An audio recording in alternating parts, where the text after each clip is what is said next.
সফলতা তার কাছে আসবে আসবে, এটাই রব্বুল আলামিনের ওয়াদা। চিৎকার দিয়ে বলেন সুবহান। প্রত্যেকটা ভালো রাস্তায় বাধা বেশি, প্রত্যেকটা ভালো রাস্তা অর্জন করা কঠিন বেশি। 2 নাম্বার করে সার্টিফিকেট নেওয়া সহজ, কিন্তু পরীক্ষা দিয়ে অরিজিনাল সার্টিফিকেট বের করা রাতের ঘুম হারাম হয়ে যায়।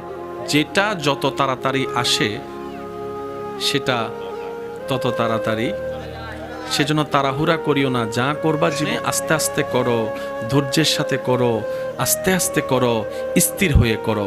তুমি আস্তে আস্তে যদি সেটাকে অর্জন করতে পারো, সেটা তোমার ঘরের সেই দেওয়াল ছাদের মতো হবে, যেটাতে তুমি আস্তে আস্তে আস্তে আস্তর করে করে তুমি একটা একটা ইট গাঁথনি করে করে যখন তুলবা, যথেষ্ট সময় দিবা এবং পানি দিবা, একটা সময় সে দেওয়ালটা লোহার চাইতে বড় মজবুত হয়ে যাবে। আর তুমি যদি একটার উপর একটা হুরস্থুলভাবে করতে থাকো, দেখবা কাঠামো তৈরি হয়েছে, কিন্তু সেটা বেশি দিন টেকসই হবে না। যে কোনো মুহূর্তে